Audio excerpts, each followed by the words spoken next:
faa'iidooyinka cajiibka ah caafimaad ee laga helo saliid saytuunka haddii aad isticmaasho sidaan kuu sharxi doono insha Allah waxaan kula wadaagi doonaa 9 faa'iido cajiib ah oo laga helo saliidan qaabka loo isticmaalo xaddiga ama inta ka isticmaali karta maalintii nooca ugu fiican saliidan maadaama noocyo kala duwan yani sida hortiin ka muuqata arkaysan ee leedahay nooc ugu fiican iyo sababaha keenay يعني نوعان إن سيجارة يعني وجودنا النوعية كله يودك قبل حنون جاس كجارهان جاس عرولتك وحال المبارسة يقول رجليان استعمال كسليدان فائدة قفك أو كهلايو هديو قبل جاس كان جاس عرولتك بالشدة وتقارنه وشرح دونا إن شاء الله وقابل استعمالك نسيدو كلو حنشيق دونا فائدة أولى هي مقار كأنه هديو استعماشه qaabkan ku sharxi doona insha Allah ugu dambeyn dadka qaba xanuunka rheumatism-ka iyo lafa xanuunka iyo wax la mid ah faa'iido u leeyahay saliidan waa sharxi doona insha Allah ka faa'iideyso wacan la wadaag asxaabtaada si kula faa'iideystaan magacayga waa Dr. Cabdirasaaq soo dhawaada mar kale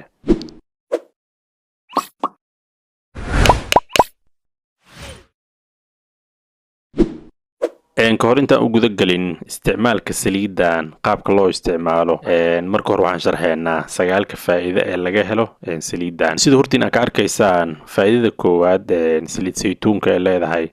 yani maada ahaan waxay ka samaysan tahay monounsaturated fats macnaha dufanka nooca ku jira waa 73% sida hortiin aad ka arkaysaan marka noocan dufanka oo yani monounsaturated ka ah aad ayuu yani jirkeen u caawiyaa oo muhiim ugu yahay yani dufanka saa ognahay nooc xun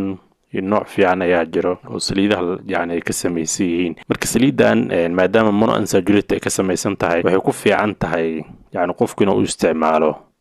karinta cuntada yani inuu ku karsado sida breeze pasta yani maraq iyo wax la mid qofku wuxuu karsanaya markaas yani inuu ku karsado yani aad ugu fiican tahay qaabku yani isticmaalo waa sharxi doona marka sababta sida gaarka ah yani ugu fiican tahay waxay tahay sida arkaysaan yani waxay iska caabisaa يعني هيتك أما كلالك واحد مركل الكرنا يساوقنا يدبكاس يعني كلالك فرح بدن له سليد وبدلي كرا أما السامين يكوي يلن كرا بس النوع عن معركة السامين جاركم يشتو إسكعابين أيكو سميس تاس ولا معناه إن فايدة كلالك أساسا وحي لينين sidoo kale yani dhibaato u geysaneen oo san bedelaynin marka waa sababta ay muhiim u tahay noocan isticmaalkeeda marka waxa jirto ilaa 7 nooc oo saliida naftirkeeda yani oo saliid saytuunka bulshada ay dhahaan noocyo fara badan ayaa jiro noocyo waxa jira aan u adkeysan karin kuleelkaas oo isbedelayo qofka caafimaadkiisa khatar ku keenayo in noocyo waxa jira oo adkeysan kara heatkaas ama kuleelkaas faa'iideedana aan waxba iska bedelayn qofkana faa'iido u leh marka nooc ugu fiican waxa la dhahaa extra virgin olive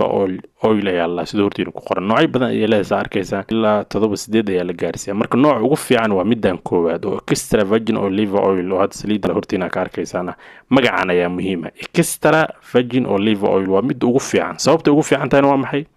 qofka markuu wax ku karinayo isbedel ma sameeyo isbedelka maxaan dhahnay waa in tayadeeda ay wax iska bedelaan iyo wax faa'iido qofka ka heli lahay ama waa in isbedel dhibaato qofka jirkiisa caafimaadkiisa ku keenayo isbedesho kuleelkaas dartiis marka labadaas waa marka waa adkaysigeedan uu badan yahay faa'iidadeedana way badanta yani markii qofku wax ku karsado noocaasaan ugu wanaagsan marka maadadan oo fatty acid-ka ay ka samaysan tahay saa arkaysaan wuxuu yareeyaa dufanka nooca xun ay jirka yareeyaa sidoo kale wuxuu sare u qaadaa dufanka nooca fiican sida hortiinaba yani ka arkaysaan marka waa muhiim saliidan isticmaalkeeda bulshada inta badan saliid cadeeyda waxa la saliida kala ay cuntada ku karsadaan oo dufin fara badan oo aad u xun oo jirka dib u keenayo marka saliidan ay aad u fiican qofka inuu cuntada yani ku isticmaalo ama ku karsado qaabka loo isticmaalo waa jirta qayb dambe yani ayaa ku sharxi doona insha Allah faa'iidada labaad saliidan waxa ku jirta maadooyin antioxidants ah gaar ahaan sa arkaysaan extra virgin olive oil mid ugu fiican waaye إنسان هذا يعني سو شيء نوعاً مركا antioxidants كوجرا كوبا كلام على غيره لكن نوعاً هي مهمة antioxidants كمادوين كوجرا ومادوين جركين عاد مهمة antioxidants مركا وحالة وضع ومادوين جركين كإلاليو داوع ونقول جركين كإلاليو داوع مركا داوع عاس نحوك إيمان كرات صالة أو كلا مركا عنتذ اللي بربرونا فري ريديكالس وحال الله ما ميتابوليزم كان markuu dhacayo soo gaar ahaan metabolism burburto inta markay dhacayso free radicals waxa loo jirka lagu sii daayaa ama dhiig lagu sii daayaa kuwaas oo halis ah oo jirka yani dhibaato badan u geysan kara sida hortiin baa ka arkaysaa sida cancer oo kale yani inuu unugyada ku keeno sida ma aragtay in cudurada wadnaha qof ku yimaado dhiigga maskaxda ka xirmaya ama kuma furmay macnaheedu unugyada haddii la dhaawaco yani waa ay fasahaadayaan oo aan ula jeeda yani dhibaato ayaa ka dhalanaysa oo xanuun iyo cudurro ayaa ka dhalanaya. marka antioxidantska wax kale ma ahan, waa maadooyin jirkeena ka ilaalinayo in dhibaato ay ku timaado. marka maadooyinkaas saliidan waa laga helaa. marka saliidda jirka ma waxyeeleynayso, bal iska badaayay dhibaato ku imaan lahayd ayay ka hortagaysaa, sida cilmibaarisada hortiina aa ka arkaysaa. faa'idada saddexaad waxay qofka ka caawisaa ka hortagga stroga. wax kale ma waa in yani xididadii uu dhiiga ka xirmo ama ay qarxaan oo dhiiga jir ku furmo, yani labadaasba waa lahaa. marka maadaama dufanka xun ee yarayso saliidan midka fiican ee kor u qaado, taas macnaheedu waxay tahay dufin fara badan xididada ma xirayaan, taasoo la micnaha stroga nooca oo ischemic stroke loo yaqaan oo dhiig inuu xirmana ma imaanayso, maadaama dufin gaar ah oo xun aysan jirka saliidan kusoo kordhinaynin, halka saliidaha kale yani dufin fara badan jirka kusoo kordhinaya, taasoo dhibaatooyinka hadda aan sheegnay keeni karta. balse tan yani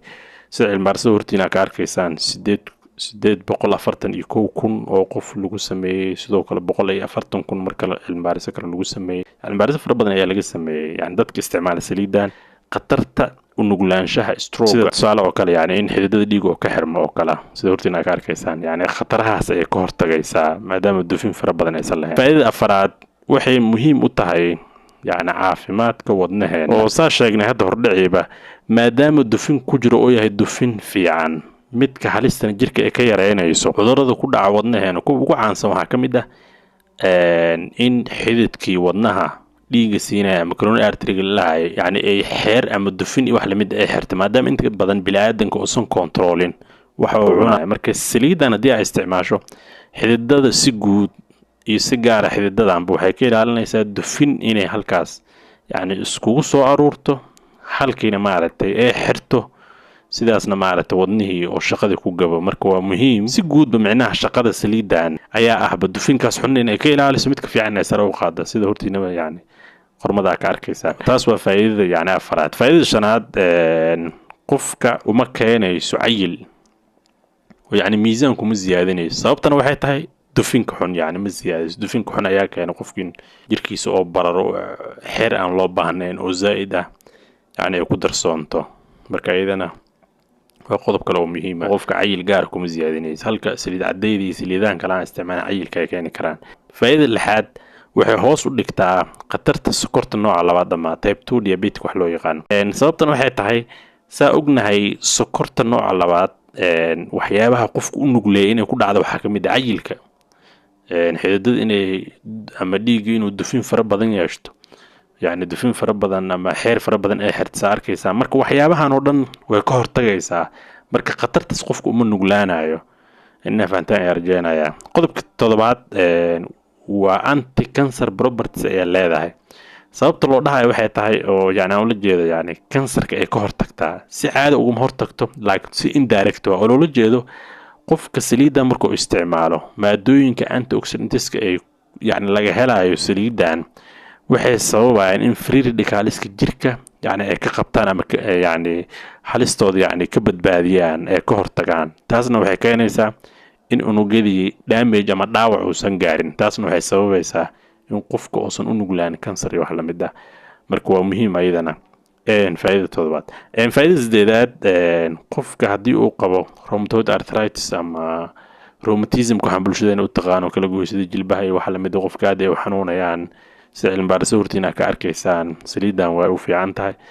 qudaartan uu ku darsan karaa sida hortiina ka arkaysaan, cuntadana waa uu ku karsan karaa, marka labada waa uu samayn karaa. faa'idada sagaalaad sida hortiina ka arkaysaan cilmibaarisada hortiina ka muuqdan lagu sameeyey, saliidan waxay aad muhiim ugu tahay dadka qaba gaaska caloosha, gaar ahaan midka ka yimid oo yani ama ay sababtay bakteeriyadan loo yaqaan H pylori oo sida hortiina cilmibaarisada laga sameeyaa ku arkaysaan waxay yaraysaa khatarta koriimada bakteeriyadan inay caloosha ku badatay wax la mid ayay hoos u dhigtaa. marka aad ay muhiim ugu tahay haddii qofka oo yani xanuunkaas qabo yani ama si guudba qofka in oo isticmaalo saliidan oo cuntada ku dalaacday may saliidahan kale oo saliid cadayda bulshada u taqaan oo ka isticmaala aad ku dhibka badan oo dufinka badan yani qofka khatar ku ah halka ka isticmaala saliidan oo isticmaalaya fiican. sida cilmibaarisada ka arkaysaan si gaar ah haddii bakteeriyadaas yani qofka uu qabo daawooyin u qaatay wax la mid ah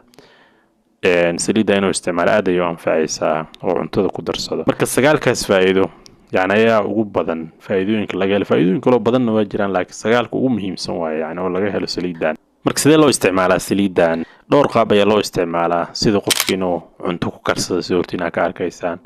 sida qofkii inuu qudaar oo jarjaray oo kale oo ku darsado saas oo ku cuna sida hadda yani sawirka hortiina ka arkaysaan, ama qofkii inuu maqaarka marsada. arrinta la xiriirta maqaarka isticmaalkeeda cashirkan xiga ayaan ku sharxaynaa sida loo isticmaalo noocyada fiican iyo waxyaabaha uu isticmaali karo maqaarka ka caawinaya wax la mid ah iyo cashirkan xiga ayaan ku sharxaynaa. balse hadda si guud